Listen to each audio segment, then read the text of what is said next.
நமது ஆண்டவரும் இரட்சகருமாகிய நாதர் இயேசு கிறிஸ்துவின் இனிமையான வல்லமையான மாறாத நாமத்தினாலே என் அன்பு திருச்சபையின் மூப்பர்மார்கள், அன்பு விசுவாச பிள்ளைகள், உங்கள் எல்லாரையும் அன்போடு கூட வாழ்த்துவதிலே, உங்களை வரவேற்பதிலே அதிகமாக மகிழ்ச்சி அடைகிறேன். பிதாவாகிய தேவனாலும் குமாரனாகிய நாதர் இயேசு கிறிஸ்துவினாலும் தூய் ஆவியானவராலும் நமக்கு கிருபையும் சமாதானமும் பெருகுவதாக. எல்லாரும் ஒரு அலே சொல்லு, ஹalleluya. சத்தம் ஹalleluya. ஆமென். 2025 ஆண்டில் கிட்டத்தட்ட 3/4 பாகத்தை 9 மாதங்களை கடப்பதற்குண்டான கிருபையை கர்த்தர் கொடுத்திருக்கிறார். அவ்வளவு வேகமாக காலங்கள் ஓடிக்கொண்டிருக்கிறது. 10வது மாதத்திற்குள்ளாக தேவன் நம்மை கொண்டு வந்திருப்பதற்காக இந்த உலகத்தில் எத்தனையோ ஆபத்துகளும் விபத்துகளும் பலவிதமான மரண கண்ணிகளும் நிறைந்த உலகத்தில் ஆண்டுடைய பாதுகாப்பின் திருச்சமூகம் நம்மோடு கூட இருந்து நம்மை வழிநடத்தினதற்காக, நம்மை பாதுகாத்ததற்காக, நம்மை போஷித்து கொண்டிருப்பதற்காக ஒரு மகிமையான வாழ்வை ஆண்டவர் நமக்கு கொடுத்து அழகான ஒரு வாழ்வை வாழ்வதற்குண்டான கிருபையை கொடுத்ததற்காக ஆண்டவருக்கு எல்லா ஸ்தோத்திரங்களும் உண்டாகட்டும். அன்பு பிள்ளைகளே, இன்றைய நாளிலும் கூட ஆண்டுடைய திருவார்த்தைகளுக்கு ஆதாரமாக ஒரு வார்த்தையை நாம் வாசிப்போம். 22வது வாசிப்பு.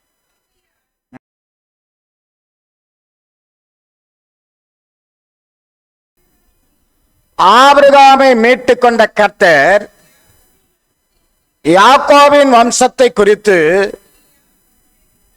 இனி யாக்கோபு வெட்கப்படுவதில்லை, இனி அவன் முகம் செத்து போவதில்லை. இனி யாக்கோபு வெட்கப்படுவதில்லை, இனி அவன் முகம் செத்து போவது இல்லை. ஆமென், ஹல்லேலூயா.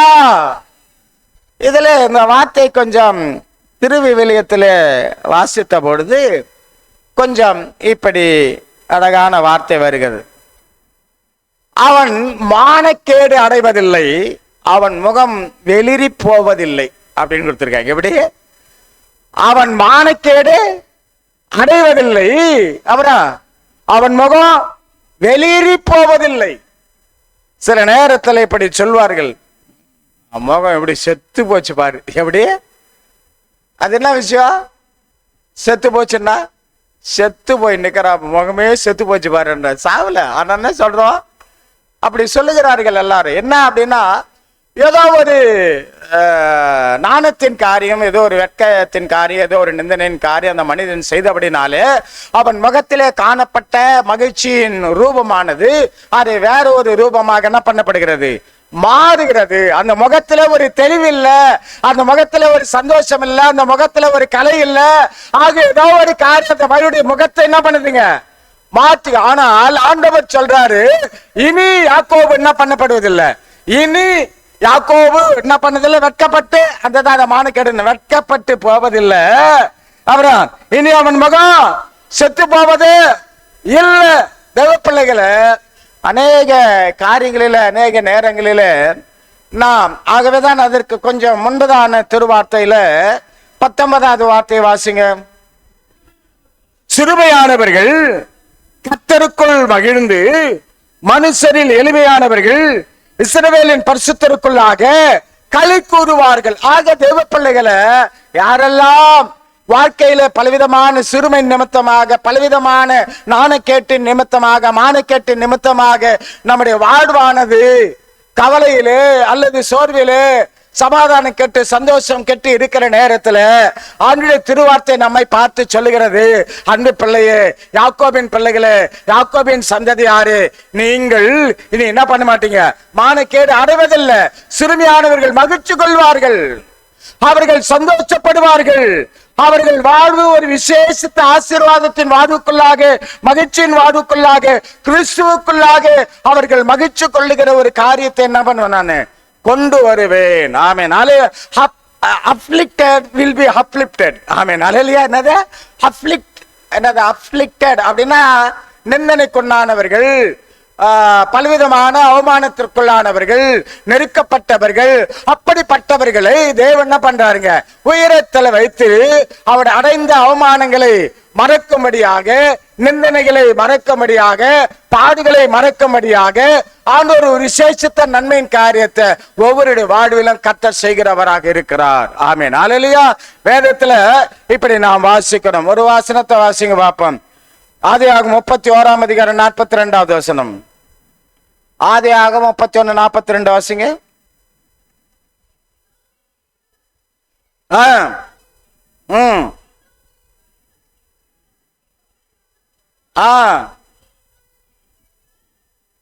நீர் என்னை வெறுமையாய் அனுப்பிவிட்டிருப்பீர். தேவனின் சிறுமையையும் என் கை பிரயாசத்தையும் பார்த்து நேற்று ராத்திரிமை கடிந்து கொண்டார் என்று சொன்னான். அன்பு பிள்ளைகளே, யாக்கோபின் வார்த்தைகள் இப்படி வருகிற மாமனாரை பார்த்து சொல்லுகிறார், என்னுடைய தகப்பனாகிய யாருங்க? ஈசாக்கின் தேவன், என்னுடைய மூத்த தகப்பனாகிய ஆபிரகாமின் தேவன், என் தகப்பனார்கள் அவர்களுடைய பயத்துக்குரிய தேவன் என்னோடு கூட இராமற் போனால் என் சிறுமையில என்னை ரொம்ப என்ன பண்ணிருப்ப, நீ கலங்க பண்ணிருப்ப, என்னை வேதனைப்படுத்தி இருப்ப. ஆகவேதான் கர்த்தர் என்ன பண்ணார்? உன்னை கடிந்து கொண்டார். ஆக தேவ பிள்ளைகளை, மாமனார் வீட்டுல பல ஆண்டுகள் அவன் வாழ்ந்த பொழுது பலவிதமான காரியங்கள் அவனுடைய வாழ்வில் என்ன பண்ணதுங்க? குறிக்கிட்டது. ஆனால் அந்த மனிதன் சொல்லுகிறார், கர்த்தர் என் சிறுமை என்ன பண்ணாருங்க? என் சிறுமைய கர்த்தர் பார்த்தார். கர்த்தர் பெரிய காரியங்கள் எனக்கு செய்தார். எல்லாவற்றிலும் ஒரு மகிமையான காரியத்தை என்ன பண்ணாருங்க? என் வாழ்வில் செய்தார் என்று சொல்லி அந்த மனிதன் சொல்லுகிறது நம்மாலே பார்க்க முடிகிறது. இன்னொரு வார்த்தை கூட வாசிக்கல. 41:52. அதே 41:52.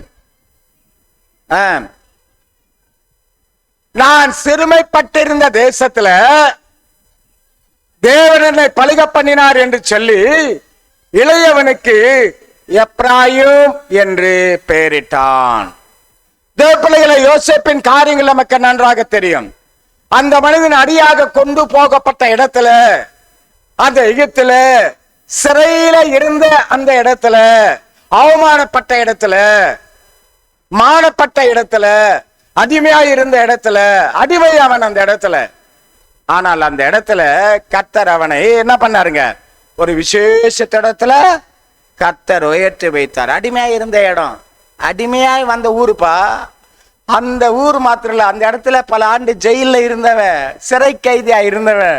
ஆனால் பாருங்கள், அந்த தேசத்தின் உயர்ந்த பதவியில கொண்டு வருவதற்கு ஆண்டவர் அவன் சிறுமையை பார்த்து என்ன பண்ணாராம்? உயர்ந்த இடத்துல வைத்து அவனை ஆசீர்வதித்து அந்த இடத்துல அவனுக்கு திருமணமாகி அவன் பிள்ளைகளை பெற்று 2வது பிள்ளையை பெற்றெடுக்கிற பொழுது அவன் சொல்லுகிறார், கர்த்தர் என் சிறுமையை பார்த்து என்ன பண்ணாருங்க? அழகான ஆசீர்வாதங்களை கர்த்தர் கொடுத்தார். ஆண்டவர் நன்மைகளை குட்டி கொடுத்தார்.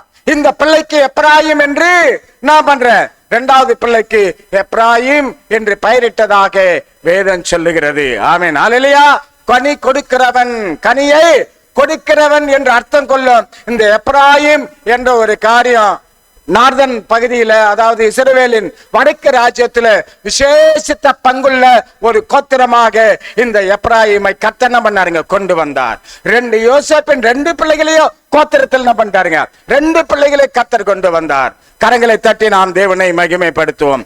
ஆக எந்த இடத்துல அப்ப பாருங்க, அவன் ஒரு அடிமையான இடம். யோசித்து பாருங்க, அவன் சிறையில இருந்த இடம். அந்த இடத்துல எவ்வளோ அவமானப்பட்டிருப்பான், எவ்வளவு நிந்தனை அடைந்திருப்பான், எவ்வளவு மோசமான நிலையில அந்த இருதயம் இருந்திருக்கும்.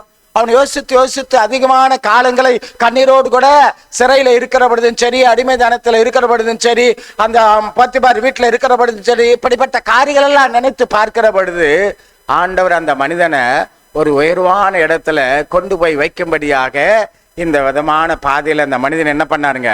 கொண்டு சென்றார். ஆமென். அல்லேலூயா. ஆக கர்த்தர் என் சிறுமை பார்த்தார் என்று சொல்லி இளையவனுக்கு என்ன பேர் வச்சாரா? எப்ராயிம் என்று பெயரிட்டு இன்னும் கோத்திரத்துல, இஸ்ரவேல் கோத்திரத்துல, வடக்கு ராஜ்யத்துல விசேஷித்த ஒரு கோத்திரமாக, விசேஷித்த ஒரு பிரதான கோத்திரமாக ஆண்டவர் அந்த பிள்ளையை என்ன பண்ணாருங்க?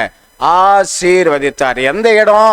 அடிமையா இருந்த இடம், கொண்டு போகப்பட்ட இடம், விற்கப்பட்ட இடம், சிறையில இருந்த இடம், நண்பர், நம்முடைய சொந்த குடும்பத்தினராலே, சகோதரர்களாலே வெறுக்கப்பட்ட ஒரு மனிதன், துரத்தப்பட்ட ஒரு மனிதன், குழியில போடப்பட்ட மனிதன். இப்படிப்பட்ட காரியங்களை நினைத்து பார்க்கிற பொழுது கர்த்தர் அந்த மனிதனை வைக்கப்பட்ட இடத்துல, அடிமையா இருந்த இடத்துல, சங்கிலிகளினாலே கட்டப்பட்ட இடத்துல ஆண்டவர் அந்த மனிதனை என்ன பண்ணாருங்க? உயர்த்தி வைத்தார். அவனை மானக்கேடு, அவனை நிந்தன, அவனை அவமானம் அடைய அந்த செய்த அந்த இடத்துல ஆண்டவர் அந்த மனிதன் என்ன பண்ணாருங்க? ஆண்டவர் உயர்த்தி வைத்தார். நாம் கூட எங்கேயோ இருந்து எங்கெங்கெல்லாம் வந்திருக்கிறோம். படைப்புக்காக, குடியிருப்புக்காக ஆண்டவர் பலவிதமான நோக்கங்களோடு கூட எங்கேயோ இருந்தவர்கள் எங்கெங்கயோ என்ன பண்றாங்க? எல்லாரும் அதே இடத்துல கொஞ்சம் பேர் தான் இருக்கிறோம். ஆனால் எங்கெங்க இருந்து கடவுள் என்ன பண்றாங்க? நம்மை வாழ்விடங்களை ஆண்டவர் அமைத்து கொடுத்து, எல்லைகளை முன்கரித்து அந்த இடத்துல வாழ செய்வதற்கு ஆண்டவர் தான் நம்மை கொண்டு வந்திருக்கிறார். இந்த இடமும் ஆண்டவர் தான் நமக்கு முன்கரித்திருக்கிறார். தேவனை ஆராதிக்கிற ஒரு ஸ்தலத்தை ஆண்டவர் தான் நமக்கு முன்கரித்திருக்கிறார். ஆனால் வாழ வந்த இடத்துல, நம்மை கொண்டு வந்த இடத்துல ஆண்டவர் எவ்வளவு அழகாக நம்மை நடத்துகிறார் பாருங்கள். இந்த பிரஜாதி மக்களுக்கு முன்பதாக நம்மை ஒருபொழுதும் வெட்கப்பட்டு போகாதபடி, நம்மை தலைகுனிந்து போகாதபடி தேவன் நம்மை அழகாக நடத்தி கொண்டுதான் இருக்கிறார். ஆமென் சொல்லு. ஹல்லேலூயா. எல்லா கரவத்து ஒரு சொல்லுங்க. ஹல்லேலூயா. ஆண்டவர் வெட்கப்பட விடமாட்டார். யோவேல் 2ஆம் அதிகாரம் 27வது வசனத்தை வாசிங்க. யோவேல் 2ஆம் அதிகாரம் 27வது வசனம்.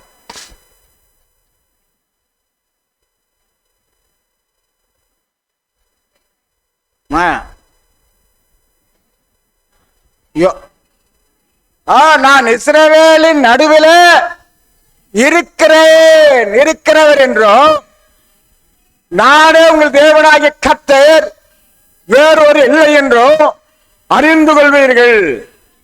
ஏன் ஜனங்கள் ஒருவதும் வெட்கப்பட்டு போவதில்லை. இந்த இடத்துல அங்க பாருங்க, ஏன் ஜனம் அப்படின்னு உரிமை கொண்டாடுற. ஏன் ஜனங்கள் என்ன பண்ண மாட்டேன்? வெட்கப்பட விடமாட்டேன். அவர்கள் அறிந்து கொள்வார்கள், நான் இஸ்ரவேலின் நடுவில், உங்கள் நடுவில், உங்கள் வாழ்வில், உங்கள் குடும்பத்தில் நான் இருக்கிறேன் என்று நீங்கள் அறிந்து கொள்வீர்கள். ஏன் ஜனங்கள் ஒருபோதும் வெட்கப்பட்டதில். I will not let my people to be ashamed. என்னுடைய people, என்னுடைய மக்களை அவர்கள் நிந்தனை அடையும்படியாக, வெட்க முடியும்படியாக என்ன பண்ண மாட்டேன்? நான் விட மாட்டேன். ஆமென் சொல்லு. ஹல்லேலூயா. அன்பு பிள்ளைகளை, சில வேளையில் உள்ளம் இதற்காக ஏதோ ஒரு காரியத்தை நினைத்து அதிகமாய் இயங்குகிறது, அதிகமாய் கலங்கிறது. ஏனப்பா இப்படிப்பட்டதான ஒரு நிந்தனை, ஏனப்பா இப்படிப்பட்டதான ஒரு வெட்கத்தின் பாதை என் வாழ்வில, ஏனப்பா இப்படிப்பட்ட ஒரு மானக்கேட்டின் பாதை என் வாழ்வில. ஆமீன். ஆனால் ஆண்டவருடைய பிள்ளைகளை, ஆண்டவருடைய திருவார்த்தை வருகிறது, உங்கள் நடுவில் இருக்கிறவன் என்று நீங்கள் அறிந்து கொள்ளும்படியாக நான் உங்களை வெட்கப்பட மாட்டேன், விடவே மாட்டேன். எத்தனையோ அற்புதங்களை, அடையாளங்களை தமது பிள்ளைகளுக்கு கர்த்தர் என்ன பண்ணாருங்க? செய்து வழிநடத்தினார். அந்த பிள்ளைகள் அவமானம், அந்த பிள்ளைகள் நிந்தனை, அந்த பிள்ளைகள் மானம், அவை எல்லாவற்றிலிருந்து விலக்கி எடுத்து அவர்களை உயர்ந்த இடத்துல வைக்கும்படியாக ஆண்டவர் இப்படிப்பட்டதான ஒரு திட்டத்தை கர்த்தர் வைத்தார். யாத்திரையாக 3ஆம் அதிகாரம் 17வது வார்த்தையை வாசிங்க ஒருத்தர். யாத்திரையாக 3:17.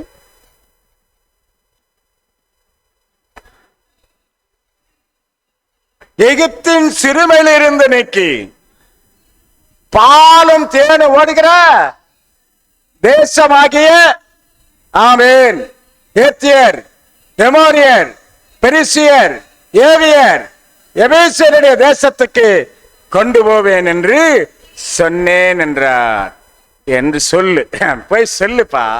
என்ன அப்படின்னா, எகிப்தின் சிறுமையில் இருந்து 430 ஆண்டு காலங்கள் அவன் வாழ்வே, மக்களுடைய வாழ்வே என்ன போச்சுங்க? சிறுமையான வாழ்வை போச்சு.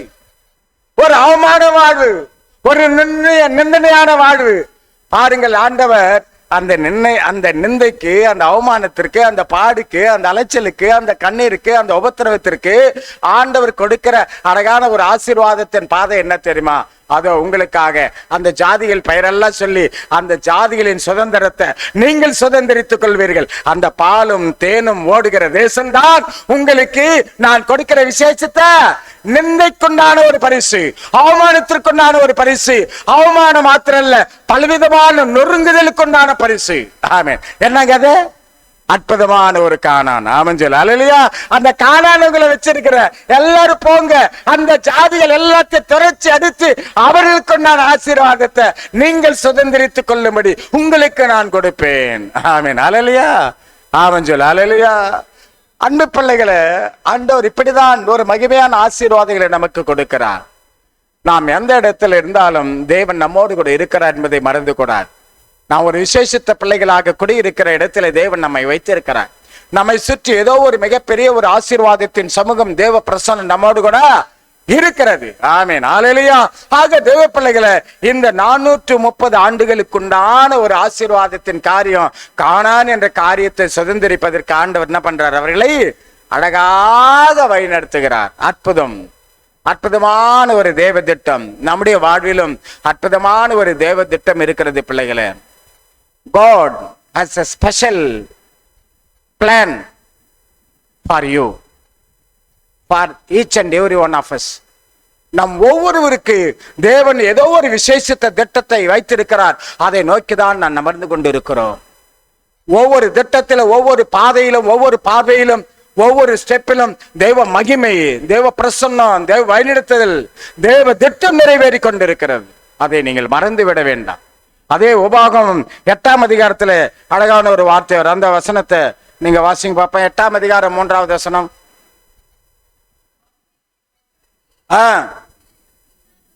பசியினாலே வருத்தி மனுஷன் அப்பத்தினாலே மாத்திரமல்ல,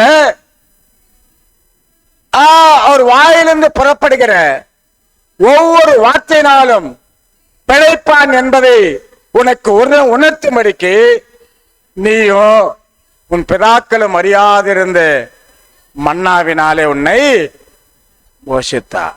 அவர் உன்னை சிறுமைப்படுத்தி, உன்னை பசியினாலே வருத்தி, மனுஷன் அப்பத்தினாலே மாத்திரம் இல்லப்பா, அவனுடைய வாயிலிருந்து பிறக்கிற ஒவ்வொரு வார்த்தையினால பிழைப்பான் என்பதை நீ அறிந்து கொள்ளும்படியாக, நீ உணர்ந்து கொள்ளும்படியாக, நீ புரிந்து கொள்ளும்படியாக ஆண்டவர் வானத்தின் மன்னாவை வருஷித்து உனக்கு கொடுத்து உன்னை என்ன பண்ணாருங்க? அற்புதமாய் நடத்தினார். அதே அதிகாரத்துல 15வது வசனம் வாசிங்க. 15வது வசனம்.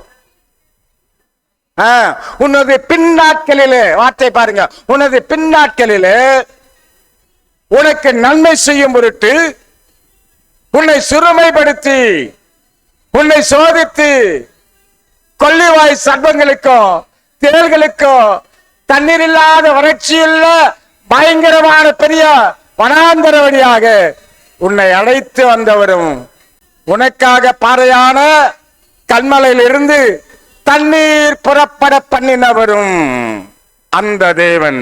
ஆமென் அல்லேலூயா. தேவ பிள்ளைகளை, நாம் நினைக்கிறோம், ஏன் இந்த பாதை நமக்கு, ஏன் இந்த வனாந்தர பாதை, ஏன் இந்த தேலை போல பயங்கரமான ஒரு விஷ பாதை நமக்கு? உன்னை சோதித்து கொள்ளுவாய் சர்ப்பங்களுக்கும் தேள்களுக்கும், ஆமென், இப்படிப்பட்ட மகிமையான ஒரு போராட்டத்தின் வழியாக நம்மை நடத்தி செல்வதற்கு என்ன அப்படின்னா, பின்னாட்களிலே உனக்கு நன்மை செய்யும்படி ஆண்டோரு திட்டத்தை வகுத்து அந்த ஊடாக, அந்த பாதையின் வழியாக ஆண்டு என்ன பண்றாரு? நம்மை கொண்டு செல்லுகிறார். ஆமென் அல்லேலூயா. என்ன பண்றாரு? ஆண்டவர் நம்மை கொண்டு செல்லுகிறார். அது நம்மை சேதப்படுத்த முடியாது. ஆண்டவர் நமது வாழ்விலே காணப்படுகிற ஒவ்வொரு வெட்கத்தின் காரியமா இருக்கட்டும், சிறுமையின் காரியமா இருக்கட்டும், இவை எல்லாமே தேவன் நம்மை ஒரு விசேஷித்த உயர்ந்த இடத்துல, ஒரு நன்மையின் பாதையில, ஒரு ஆசீர்வாதத்தின் பாதையில, ஒரு மகிமையின் இடத்துல கொண்டு போய் நிறுத்தும்படியாக தான் தேவன் இப்படிப்பட்டதான ஒரு காரியத்தை நமக்காக செய்து கொண்டிருக்கிறார். தேவ பிள்ளைகளை, சங்கீதம் 37:19 வசனத்தை வாசிங்க பார்ப்போம். சங்கீதம் 37:19.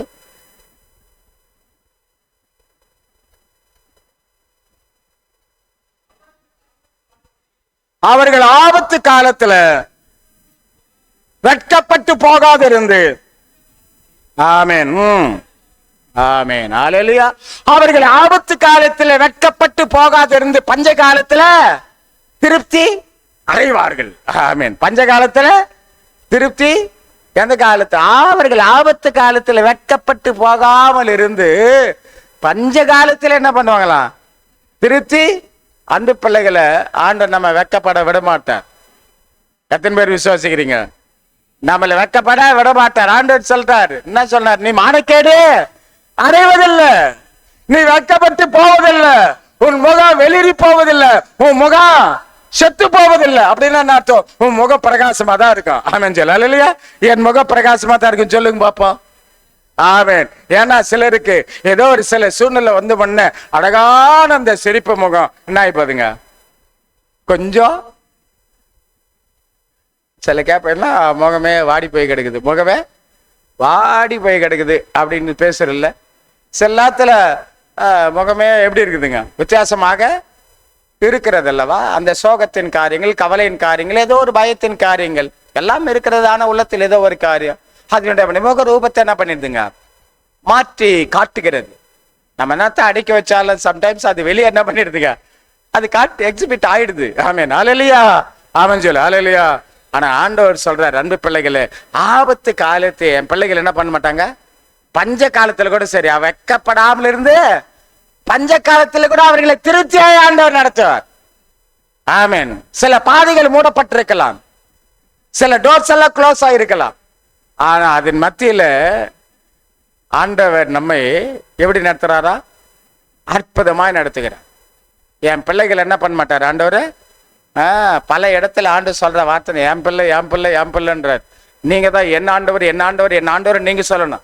என் தகப்பன் என் தகப்பன் என் தகப்பன் சொன்ன, என் தெய்வம் என் தெய்வம் என் தெய்வம் சொன்ன, என் தெய்வம் நான் ஆராதிக்கிற தெய்வம், நான் ஆராதிக்கிற கடவுள் என்ன பண்ண மாட்டாருங்க, வெக்கப்பட விடமாட்டார், என்னை நிந்தனையடைய விடமாட்டார், என் முகம் செத்து போக விடமாட்டார், பிரகாசமாக நான் வைப்பார். ஆமென் சொல்ல ஹல்லேலூயா.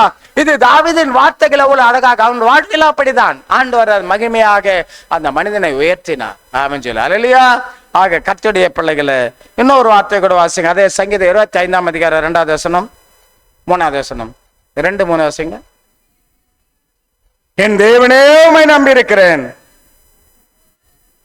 நான் வெட்கப்பட்டு போகாதபடி செய்யும். என் சத்துருக்கள் என்னை மேற்கொண்டு மகிழ்விடாதே செய்யும். அடுத்த வசனம், உம்மை நோக்கி காத்திருக்கிற ஒருவரும் வெட்கப்பட்டு போகாதபடி செய்யும். முகாந்திரம் இல்லாமல் துரோகம் பண்ணுகிறவர்களே வெட்கப்பட்டு போவார்களாக. எப்படி சொல்றாரு, வெட்கப்பட்டு போவார்கள். யாரு? முகாந்திரம் இல்லாமல் துரோகம் பண்ணுகிற வெட்கப்பட்டு போவார்களாக. ஆனால் உம்மை நோக்கி காத்திருக்கிற ஒருவரும், அங்க வார்த்தை ஒருவரும் வெட்கப்பட்டு பார்க்காதபடி செய்யும். அதான் சொல்ல ஆண்டவர் ஒருவரும் என்ன பண்ண மாட்டார், வெட்கப்பட விட மாட்டார். துரோகம் பண்றவங்கள வசனம் விட்டு சொல்லுகிற துரோகம் பண்ணுறவங்கள என்ன பண்ணுவாரா, வெட்கப்பட வைப்பார். அது சங்கீதம் 97 கூட 7வது வசனம் நினைக்கிறேன். சிங் பாப்பா அந்த வசனத்தை மட்டும் 97 சங்கீதம் 97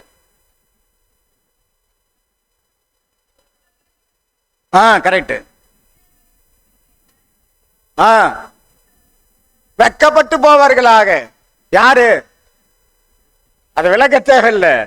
ஆனால் ஜீவனுள்ள தேவனை ஆராதிக்கிற நாம் அங்க எப்படி வருகிறது, அவர்கள் விக்கைகளை பற்றி பெருமை பாராட்டுகிற யாவரும் வெட்கப்பட்டு போவார்களாக சொல்லிட்டு, தேவர்களே நீங்கள் எல்லாரும் அவர் என்ன பண்ணுங்க, அவரை தொழுது கொள்ளுங்கள். அன்பு பிள்ளைகளை, நாம் தேவனை தொழுது கொண்டிருக்கிறோம். நாம் வெட்கப்படும்படியாக சொரூபங்களை வணங்கவில்லை, நாம் வெட்கப்படும்படியாக விக்கிரகங்களை பற்றி பெருமை பாராட்டவில்லை, இந்த உலகத்தின் பலவிதமான காரியங்களை நாம் பின்பற்றவில்லை. ஆண்டவர் நம்மை ஒரு விசேஷித்த தேவனை ஆராதிக்கும்படியாக அழைத்திருக்கிறார், கொண்டு வந்திருக்கிறார், மீட்டெடுத்திருக்கிறார், பயிர் சொல்லி அழைத்திருக்கிறார். ஆகவே ஆண்டவர் தமது மகிமையான நாமத்தின் நிமித்தமாக நம்மை வெட்கப்பட விடமாட்டார், உங்களை வெட்கப்பட விடமாட்டார்.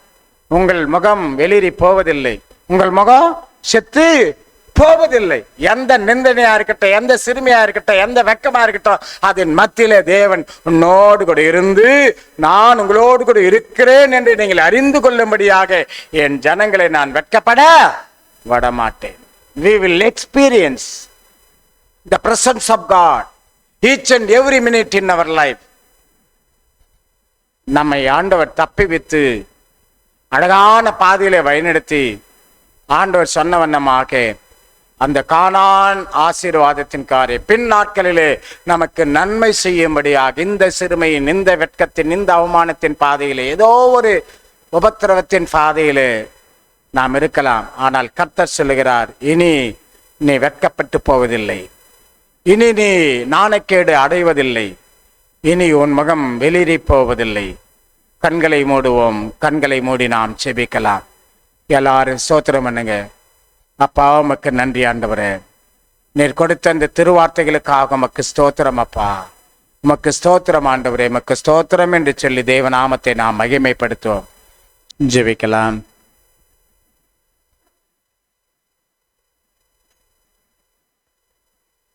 எங்களை அதிகமாக நேசிக்கிற எங்கள் அன்பின் பரலோக நல்ல தந்தையே, இந்த மகிழ்வான மாதத்தின் புதிய நாளுக்காக, முதல் நாளுக்காக நன்றியோடுமை ஸ்தோத்திரிக்கிறோம் அப்பா. தெரிந்து கொள்ளப்பட்ட பிள்ளைகளாக என் அப்பாவின் திருச்சமூகத்தில் தரித்திருக்கிற என் அன்பு பிள்ளைகள் ஒவ்வொருவரும் திருச்சமூகத்தில் கொண்டு வருகிறேன். வரத்தடைப்பட்ட எல்லா பிள்ளைகளையும் கூட உம்முடைய திருச்சமூகத்தில் உம்முடைய கவனத்தில் நாங்கள் கொண்டு வருகிறோம்.